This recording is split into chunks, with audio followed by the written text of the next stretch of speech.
যেটা মারাত্মক জঘন্য আকীদা, সেটা হলো আল্লাহ রাব্বুল আলামিন জিবরাইল আলাইহিস সালাতু ওয়াস সালামকে ওহী নিয়ে আলী রাদিয়াল্লাহু তাআলা আনহুর কাছে পাঠিয়েছিলেন, কিন্তু জিবরাইল ভুল করে মুহাম্মদ সাল্লাল্লাহু আলাইহি ওয়াসাল্লামের কাছে গিয়েছে। বলেন নাউজুবিল্লাহ।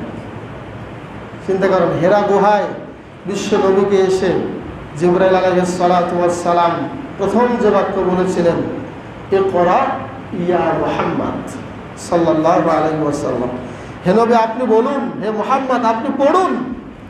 তাহলে জিবরাইল যদি ভুল করে মুহাম্মদের কাছে আসতো, তো এখানে কি ইয়া মুহাম্মদ বলতো, নাকি বলতো যে ইয়া আলী,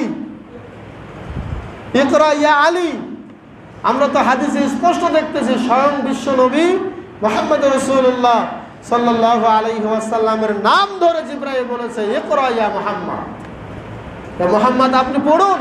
তখন মুহাম্মদ সাল্লাল্লাহু আলাইহি ওয়াসাল্লাম বলেছিলেন, মা আনা বিকরি, আমি তো পড়তে জানি না। তখন আলী রাদিয়াল্লাহু তাআলা আনহুর কথা যদি আল্লাহ বলেই পাঠাইতেন, তাহলে ওখানে গিয়ে আর মুহাম্মদ বলতো না, আলী বলতো। বিশ্বনবী মুহাম্মদ রাসূলুল্লাহ সাল্লাল্লাহু আলাইহি ওয়াসাল্লাম বলছেন, যখন আমাকে পড়তে বলল, আমি যখন বললাম পড়তে পারি না, তখন জিবরাইল আমাকে ধরে একটা চিপ দিল। এমন জোরে চিপ দিয়েছে আমাকে, আমার মনে হচ্ছিল আমি মনে হয় আর বাঁচবো না, মনে হয় মারাই যাব। এভাবে একবার, দুইবার, তিনবার। এরপরে বিশ্বনবীর একই জবাব।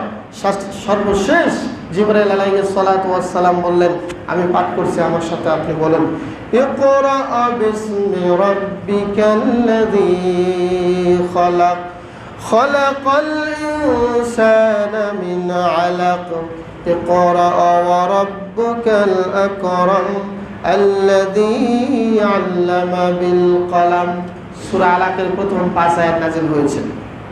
তাহলে যারা কোরআনের নাজিল হওয়ার ব্যাপারে, ওহী নাজিল হওয়ার ব্যাপারেও যারা এরকম এবং জঘন্য আকীদা পোষণ করে, এরা কোশ্চিন কেন মুসলিম হতে পারে?